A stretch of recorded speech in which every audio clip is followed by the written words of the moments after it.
The quantum signals lab hummed with anticipation as Dr. Cassandra Vale adjusted the final parameters on her experimental communications array. The year was 2847, and humanity had maintained its self-imposed silence for 2.5 centuries. Not out of fear or weakness, but out of prudence and preparation. Processing complete, Doctor, announced the lab's AI, designation Phoenix. The quantum entanglement patterns show unprecedented stability. Cassandra brushed a strand of silver-streaked black hair from her face, dark eyes fixed on the holographic display before her.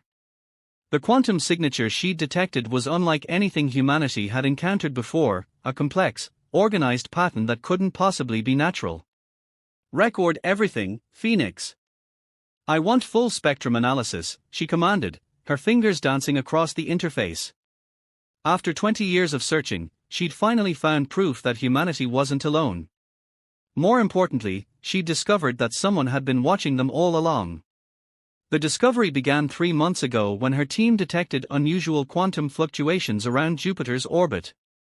What initially appeared to be a natural phenomenon revealed itself to be an ancient monitoring station, perfectly camouflaged to avoid detection by conventional means. Further investigation uncovered similar stations throughout the solar system, silent sentinels that had observed humanity's progress for centuries. Director Okonjo is on her way, Phoenix announced. She's bringing the Defense Council representatives. Cassandra nodded, straightening her midnight blue uniform. The weight of her discovery pressed heavily on her shoulders. Humanity had spent the last 250 years building, preparing, and advancing in isolation. The decision to maintain radio silence had been made after detecting the first hints of alien civilizations, a choice that allowed Earth to develop without external interference or pressure. Director Nnamdi Okonjo strode into the lab, her commanding presence drawing all eyes. Behind her followed 3 members of the Defense Council, including the legendary General Marcus Torres, architect of Earth's planetary defense network. Dr. Vale, Director Okonjo greeted, her voice carrying the weight of authority. You called this emergency meeting. Show us what you found. Cassandra activated the main holographic display, filling the laboratory with a 3-dimensional map of the solar system. Red points of light marked the locations of each discovered monitoring station.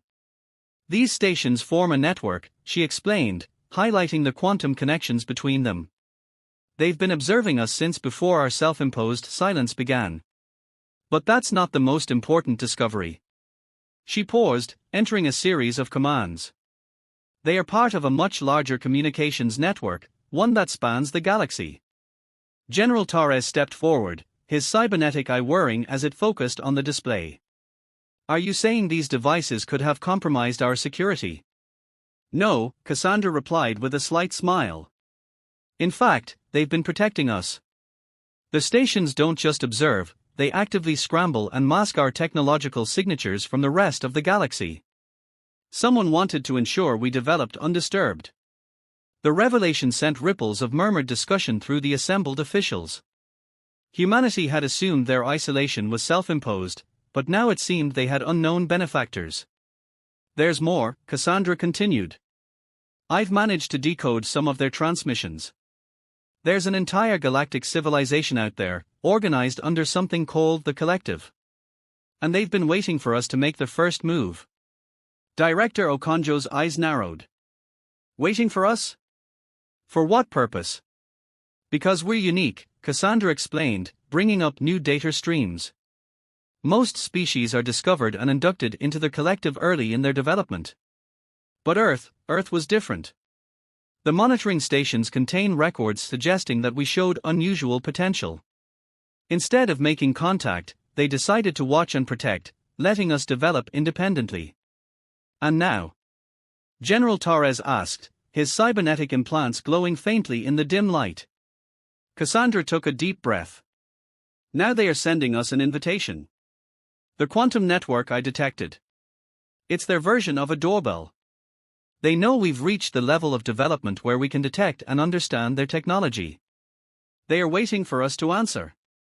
The room fell silent as the implications sank in. Humanity had spent centuries preparing for first contact, developing technologies and defenses, strengthening their unity and resolve. But nothing could have prepared them for this revelation. Dr. Vale, Director Okonjo said finally, "Can you establish communication through these quantum channels?" "Yes," Cassandra replied, her heart racing. "The protocols are complex, but with Phoenix's help, I've already decrypted their basic communication standards. We can send a response whenever we're ready." General Torres exchanged glances with his fellow council members. "After 250 years of silence, what do we say?" "The truth," Cassandra suggested. "That we appreciate their patience, respect their wisdom in giving us time to develop independently, and are ready to join the galactic community as equals, not as subordinates." Director Okonjo nodded slowly. "Dr. Vale, prepare your response. But first, I want every scrap of data from those monitoring stations analyzed. If we're going to step onto the galactic stage, we need to understand exactly what they know about us." As the officials filed out of the lab, Cassandra turned back to her workstation. The quantum network pulsed with potential, each signal a testament to the advanced civilization waiting to welcome humanity to a larger universe. "Phoenix," she called out, "begin composing our response. It's time for humanity to break its silence." The Ari's response carried a note of what almost sounded like excitement. "Indeed, Doctor. After 250 years, we have quite a story to tell." Cassandra smiled, watching the quantum signals dance across her display. Humanity had used their isolation well, advancing their technology, unifying their planet, and preparing for this very moment. Now, as they prepared to reveal themselves to the galaxy, she couldn't help but wonder what other surprises awaited them among the stars. The monitoring station above Jupiter pulsed with new energy as Earth prepared to send its first official transmission to the galactic community. Humanity's long vigil was ending, and a new chapter in their history was about to begin. The galaxy would soon learn that the silent species they had watched for so long had been far from dormant. They had been preparing, evolving, and waiting for the perfect moment to emerge from their self-imposed chrysalis. And that moment had finally arrived. Ambassador Jun Park stood at the observation deck of the Earth vessel, Prometheus, watching as the massive structure of the galactic hub materialized before them. The crystalline spires and interconnected rings of the station dwarfed anything humanity had built, stretching across space like a glittering constellation. "Magnificent, isn't it?" Lieutenant Olivia Rhodes remarked, her dark skin reflecting the ethereal light of the hub's energy field.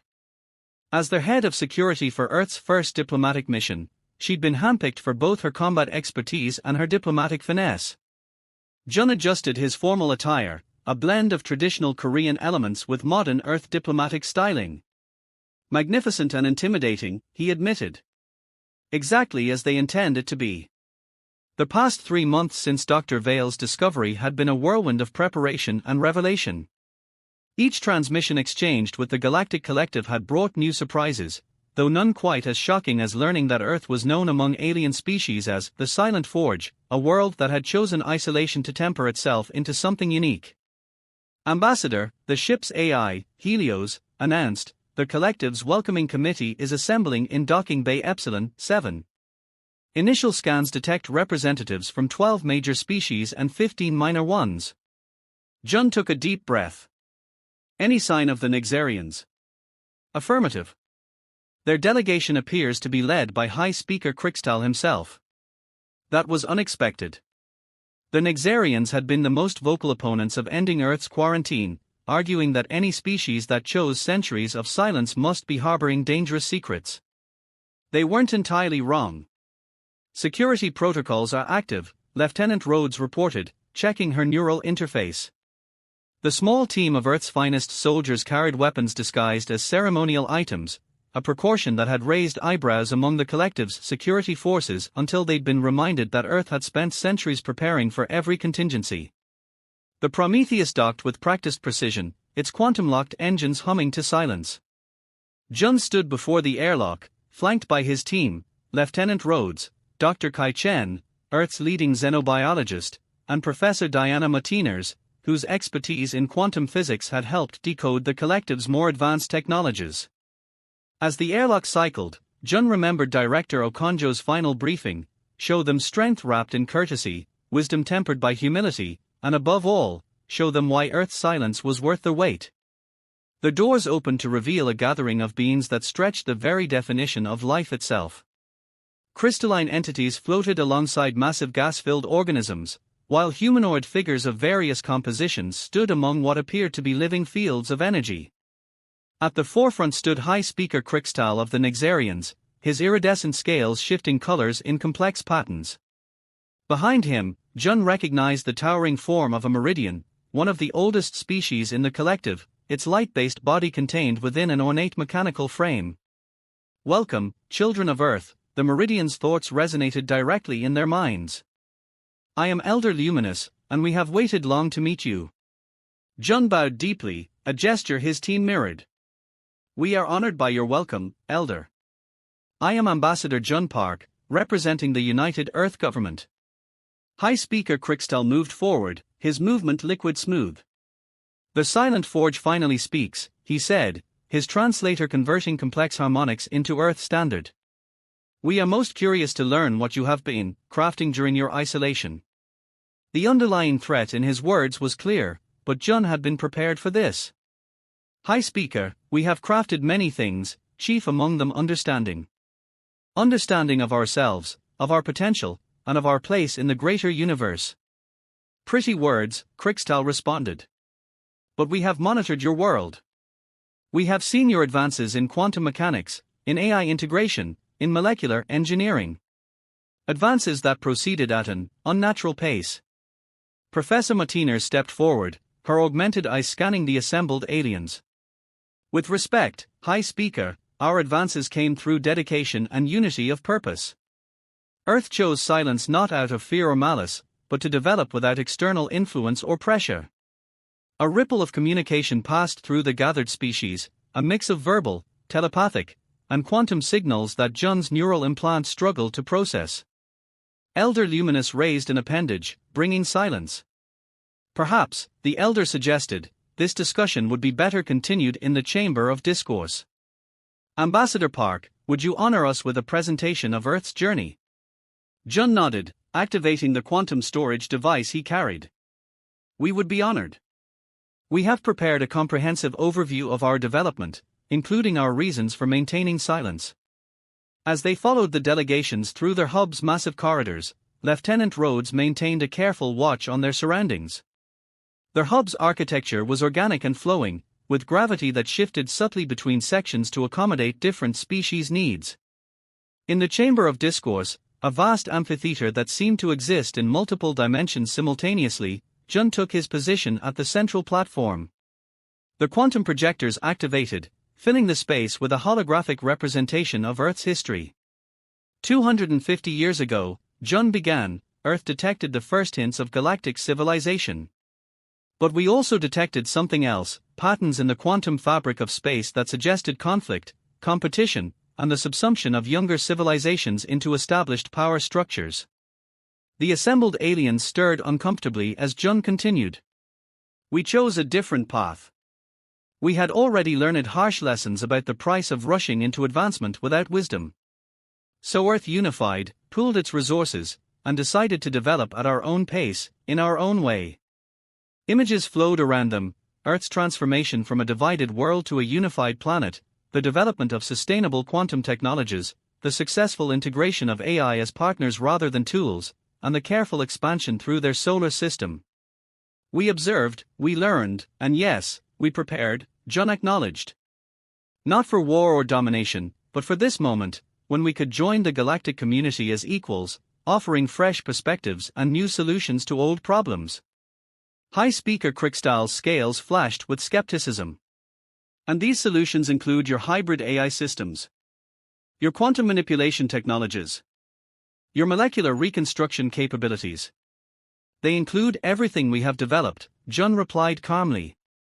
"Including our most important achievement, the wisdom to know when and how to use these advances responsibly." Elder Luminous moved forward, its light form pulsing with interest. "You speak of responsibility, yet your world maintains significant defensive capabilities." "Of course," Lieutenant Rhodes interjected. "Just as this hub maintains its defenses. Wisdom includes being prepared for all possibilities while hoping for the best outcomes. The chamber erupted in a cascade of communications, debates, and arguments. Jun stood quietly, waiting for the storm to settle. This was merely the beginning, Earth's first step onto a stage that had been watching them for centuries. As the debates raged around them, Dr. Chen leaned close to Jun. "They are afraid," he whispered. "Not of our weapons or our technology, but of our potential to change the established order." Jun nodded slightly. "Good," he replied. "Change is exactly what we're here to bring." The galaxy had watched Earth's silence for 250 years. Now it was time for them to listen to what humanity had to say. Captain Raj Patel stood in the command center of the Earth Defense Platform, Aegis, watching as alien vessels from across the galaxy took position around Earth's solar system. What had begun as a technological demonstration had evolved into something far more complex, a test of humanity's capabilities and resolve. "Multiple quantum signatures detected," announced Commander Indira Chowdhury, her cybernetic enhancements processing data streams faster than any unaugmented human could. "The Nexarian battle fleet is moving into position near Mars' orbit." Raj's golden brown eyes narrowed as he studied the tactical display. "And our guests?" "Elder Luminous and the collective observation team are safely docked," Indira reported. "Though I must say, High Speaker Crixtal seems rather eager to see our defensive capabilities tested." The past week had been a careful dance of diplomacy and demonstration. While Ambassador Park continued negotiations at the Galactic hub, Earth had agreed to showcase their technological achievements. The Nexarians, however, had turned each demonstration into a challenge. "Atlas," Raj called to the defense platform's AI, "initiate quantum shield harmonics. Let's show them why Earth's silence was time well spent." The AI's response was immediate, its consciousness distributed across Earth's defensive network. "Shields active, Captain. Processing power at optimal levels. The quantum matrix is stable and responsive." Dr. Victor Rossi, Earth's lead weapons researcher, stepped forward from his console. His prosthetic arm glowed with neural interfaces as he connected directly to the platform's systems. "The Nexarians are deploying their ionic disruptors. They are still convinced our quantum tech is borrowed or stolen." Raj allowed himself a small smile. "Then let's educate them. Atlas, implement Defense Protocol Theta 9. The space around Earth's orbital platforms shimmered as quantum shields shifted through multiple dimensional states simultaneously, a technology that had taken Earth decades to perfect. The Nexarian weapons, designed to disrupt standard energy shields, passed harmlessly through their quantum matrix. "Impressive," Elder Luminous thoughts echoed through their command center's quantum comm. "Your defensive systems operate on principles we haven't encountered before." "That's because we developed them independently," Dr. Rossi explained, pride evident in his voice. "Earth's isolation allowed us to explore quantum mechanics from a completely fresh perspective." High Speaker Crixtal's image appeared on the main display, his scales shifting to patterns of aggression and skepticism. "Fresh perspective? Or hidden assistance? Perhaps from the same entities that placed those monitoring stations in your system." "The monitoring stations were as much a surprise to us as they were to you," Raj responded firmly. "But since you seem unconvinced, shall we proceed with the next demonstration?" Commander Chowdhury's hands danced across her interface. "Sir, they are launching their second wave. Multiple attack vectors, including their new phase shift torpedoes." "Perfect," Raj smiled. "Dr. Rossi, show them our quantum point defense system." The space around Earth's platforms came alive with precise bursts of energy. Each defensive pulse existed in multiple quantum states simultaneously, intercepting the Nexarian weapons before they could complete their phase shift sequence. The demonstration was flawless. Earth's defenses hadn't just stopped the attack, they'd done it with an efficiency that left their observers stunned. "Impossible," Crixtal hissed. "Such precision would require an advanced AI network integrated with human consciousness," Dr. Rossi completed the thought. "Atlas isn't just a computer system, it's a true artificial intelligence that works in harmony with human operators." Elder Luminous energy form pulsed with interest. "You've achieved true human AI synthesis. The collective has deemed such integration too dangerous to attempt. Because you approach AI as tools to be controlled, Commander Chowdhury interjected. We approached them as partners to be nurtured. Atlas and our other AI systems evolved alongside us, sharing our values and goals. The command center's displays lit up as more alien vessels arrived, representatives from dozens of species, drawn by reports of Earth's capabilities. Raj knew this moment was crucial. Their response would set the tone for humanity's place in the galactic community. Captain, Atlas announced, I'm detecting quantum fluctuations from the Nexarian fleet. They are preparing something significant. Raj straightened his midnight blue uniform. High Speaker Crixtal, I hope you're not planning to escalate this demonstration into an actual conflict. Not conflict, Captain, Crixtal's translator conveyed what might have been amusement. A true test. Our flagship carries our most advanced weapon system, the Quantum Cascade Disruptor. No shield technology in the known galaxy can withstand it. Elder Luminous' presence radiated concern. High Speaker, this goes beyond the agreed parameters of the demonstration. Let them proceed, Raj said calmly, surprising everyone. Commander Chowdhury, activate the Prometheus protocol. Dr. Ross's eyes widened. Captain, are you sure? We've never tested it against something of this magnitude. What better time than now? Raj replied, his confidence unwavering. Atlas, initiate full integration. The Ari's presence expanded through the defensive network as the Nexarian flagship's weapon charged. What happened next would be recorded in galactic archives for centuries to come. The Quantum Cascade Disruptor fired, it's been capable of unraveling the very fabric of space-time. But as it approached Earth's defensive perimeter, something unprecedented occurred. The quantum shields didn't just block the attack, they absorbed it, reformed it, and redirected its energy into a series of harmless quantum fluctuations that danced across the solar system like aurora borealis. Silence fell across all communication channels. Even High Speaker Crixtal seemed at a loss for words. As we've been trying to explain, Raj said into the silence, Earth's isolation wasn't about hiding or stealing technology. It was about developing our own path, our own solutions. We didn't just advance our technology, we fundamentally changed how we think about physics, about consciousness, about the relationship between organic and artificial intelligence. Elder Luminous moved closer to the observation window, its energy form rippling with what might have been excitement. You've achieved something remarkable here. Not just in terms of technology, but in terms of perspective.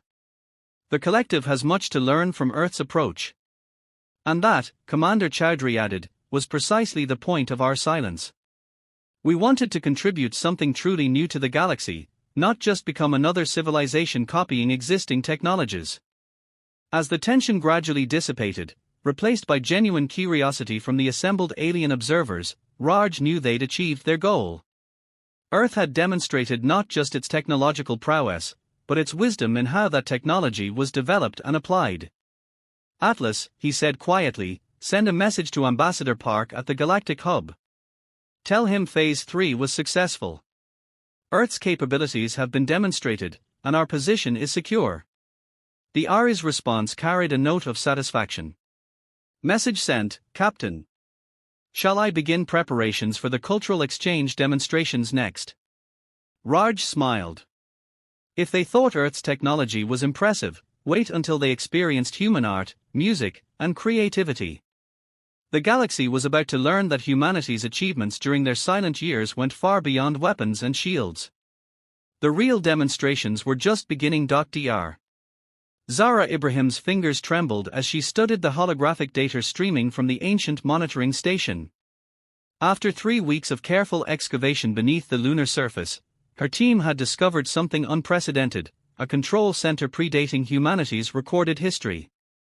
Iris, run that quantum signature analysis again, she commanded her personal AI companion. Something about these patterns seems familiar. The Ari's holographic form materialized beside her, taking the appearance of a shifting constellation of stars. Analysis complete, Doctor. The quantum signatures match those found in human DNA, specifically the segments we've never been able to fully decode. Dr. Thaddeus Wong, the team's xenoarchaeologist, looked up from his own readings, his weathered face illuminated by the station's ancient lights. Are you saying what I think you're saying? We weren't just being watched, Zara breathed. We were being guided. Someone engineered humanity's potential thousands of years ago. The lunar excavation site had been discovered after Captain Patel's defensive demonstrations prompted the collective to share more detailed scans of Earth's solar system. What they found had shocked everyone: a vast network of underground facilities on the Moon, each containing technologies far beyond even current galactic standards. Dr. Ibrahim called out Dr. Yuki Tanaka, her quantum physics specialist. You need to see this. The station's memory core is intact, and it's responding to human neural patterns. Zara rushed over, her magnetic boots clanking against the ancient metal floor. The station's central console had come alive with symbols that seemed to shift between different dimensional states. Iris, begin translation protocol, she ordered, placing her hand on the quantum-sensitive interface. The sensation was immediate, a rush of information flooding directly into her neural implant. Images cascaded through her mind, a war that spanned galaxies. Two ancient civilizations, the predecessors and the shapers, fighting over the right to guide younger species evolution. Earth, selected as a test subject, a proving ground for a new approach. By all the stars, Thaddeus whispered, watching the data stream across their shared displays. The predecessors wanted to create weapons, but the shapers, they wanted to create teachers.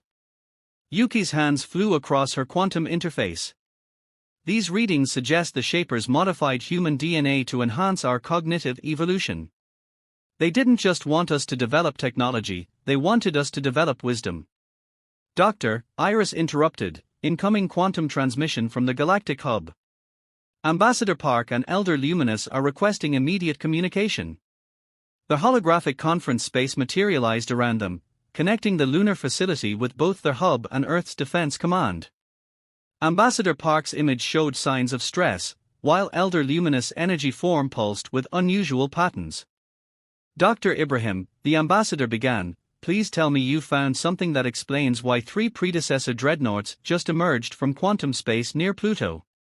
Zara straightened, her dark eyes flashing with determination. Actually, Ambassador, I believe I can.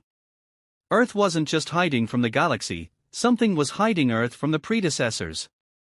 The monitoring stations, Elder Luminous resonated. They weren't observing you. They were concealing you. Correct, Zara confirmed. The Shapers lost the war against the predecessors, but they didn't lose completely. They managed to hide their greatest experiment, humanity. We weren't meant to be weapons, we were meant to be proof that there's a better way. Captain Patel's image joined the conference. That explains why our technological development took such a different path. The Shapers didn't just modify our DNA, they influenced our entire approach to advancement. The quantum signatures in human DNA, Yuki added, they are not just modifications. They are keys to understanding technologies that even the predecessors couldn't master. Technologies based on harmony rather than dominance. The facility's lights flickered as new data poured in from the ancient systems.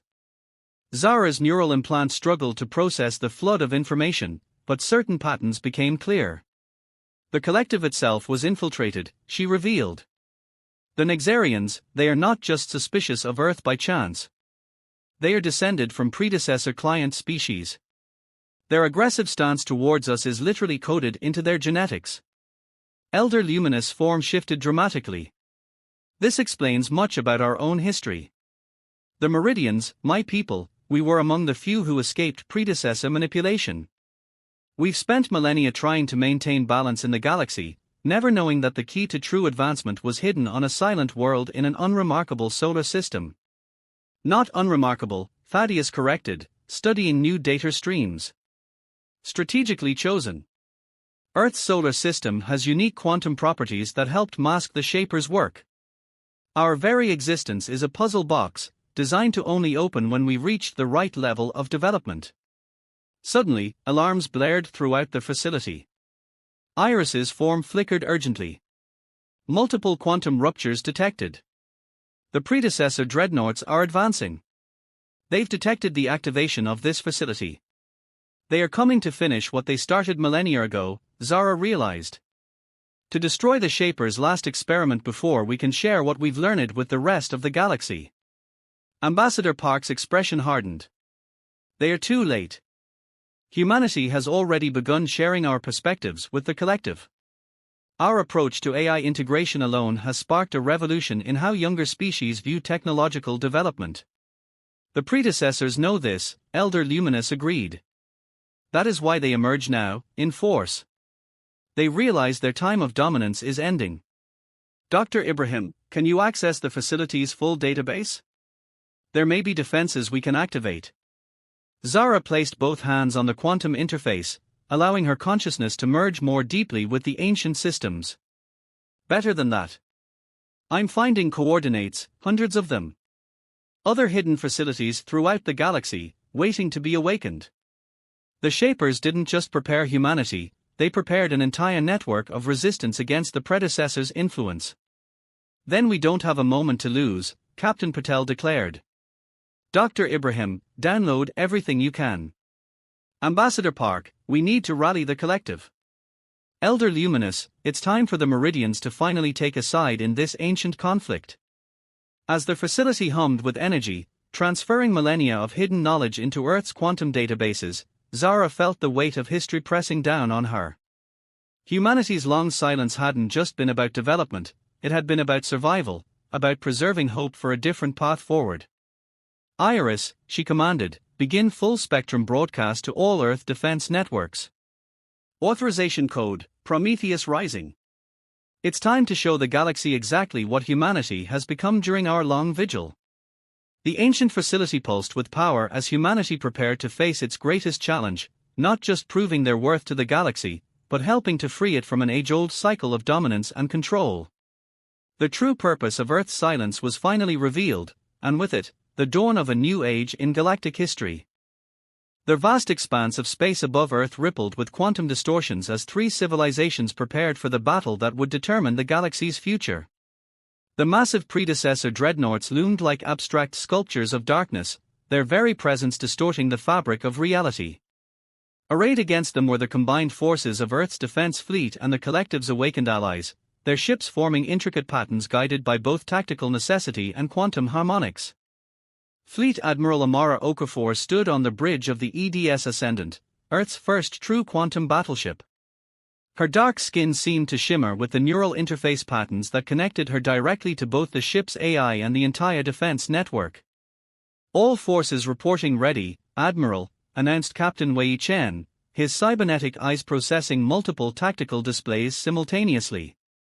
The Meridian fleet has taken position, and Elder Luminous confirms that the quantum resonance network is stable. And our special weapon? Amara asked, her voice carrying the weight of humanity's future. Dr. Ibrahim's team has successfully integrated the Shaper protocols with our defense grid.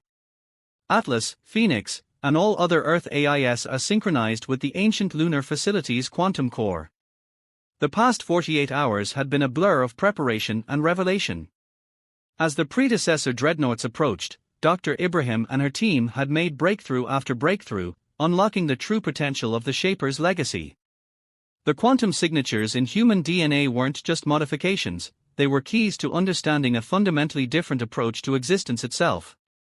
Fleet-wide transmission from the lead predecessor vessel, reported Lieutenant Kendra Matiners, her hands dancing across the quantum com interface. The bridge's holographic space filled with an image that strained human comprehension, a being of pure quantum probability, existing in multiple states simultaneously.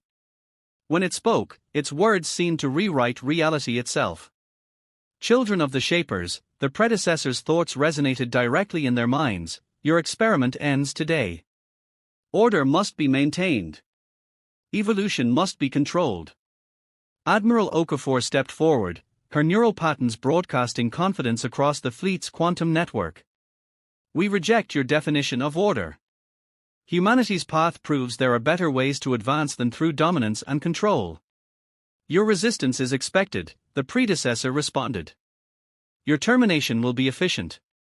The dreadnoughts began to move, their quantum weapons charging with enough power to rewrite the laws of physics in local space. But Earth was ready. All ships, implement protocol harmony, Amara commanded. Dr. Ibrahim, you may proceed. From the lunar facility, Zara's voice came through clear and determined. Initiating quantum resonance cascade. Iris, begin the sequence. What happened next would be debated in scientific circles for centuries to come. The quantum signatures encoded in human DNA activated simultaneously across every human in the fleet, creating a resonance pattern that the AIS amplified and focused. The effect rippled through spacetime itself. The predecessor weapons fired, but their energy was caught in a dance of quantum probability, transformed by the very harmonics that humanity had spent centuries unknowingly preparing to create. Impossible, the predecessor's thoughts boomed. You cannot control quantum probability at this scale. We're not controlling it, Dr. Ibrahim's voice rang out. We're working with it. The Shapers didn't create us to dominate reality, they created us to dance with it. Elder Luminous Meridian Fleet moved in perfect synchronization with Earth's forces, their light-based technology merging with human quantum harmonics. Their combined effect created patterns of energy that even the predecessors couldn't predict or counter. Multiple quantum ruptures detected, Captain Chen reported. More ships emerging. Collective vessels. They are accepting the quantum resonance patterns. Ambassador Park's voice joined the command channel from the Galactic hub. The younger species are awakening to their own potential. The Nexarians, their genetic programming is breaking down in the face of quantum harmony. The predecessor dreadnoughts found themselves surrounded not just by enemy ships, but by a new pattern of reality itself. Their weapons, designed to dominate and destroy, couldn't function in space that moved to rhythms of cooperation and synchronized evolution. You cannot deny the fundamental nature of existence, the predecessor commander insisted. Power must dominate. Order must be imposed. No, Admiral Okafor responded. The fundamental nature of existence is harmony.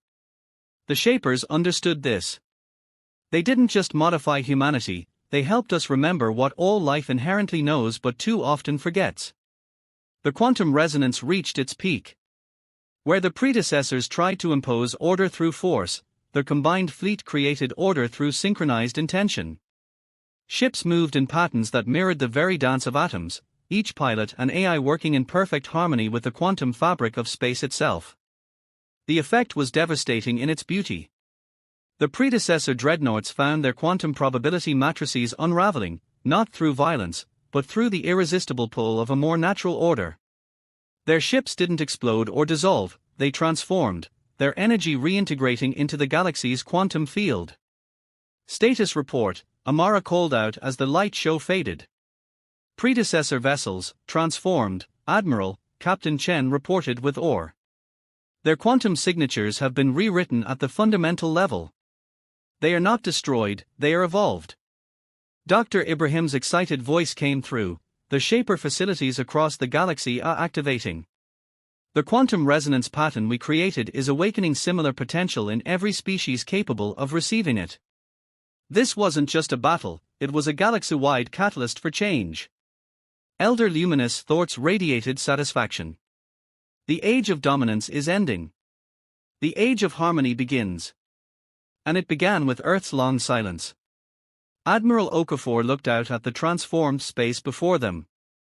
Where three massive dreadnoughts had threatened destruction, new patterns of quantum energy danced, ready to be shaped into something better. Send word to Earth, she commanded. Tell them the silence is over. It's time for humanity to join the galaxy's song. Across the fleet, across Earth, and eventually across the galaxy itself, a new understanding began to spread. Humanity's 2.5 centuries of silence hadn't just been about technological development, it had been about remembering a fundamental truth about existence itself. The universe wasn't meant to be dominated, it was meant to be danced with. In the lunar facility, Dr. Ibrahim watched as new data poured in from awakening Shaper sites across the galaxy. Iris, she said softly, begin documenting everything. The real work is just beginning. The Ari's response carried a note of joy. Indeed, Doctor. After 250 years of preparation, humanity is ready to teach the galaxy how to dance.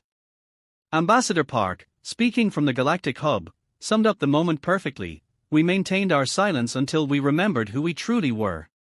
Now, at last, we can help the galaxy remember too. As ships from across the collective approached Earth, not in fear or aggression but in hope and curiosity, humanity prepared to share everything they had learned during their long vigil. The age of silence had ended. The age of harmony had begun. And somewhere, in the quantum patterns of reality itself, the last of the shapers smiled, knowing their greatest experiment had finally succeeded.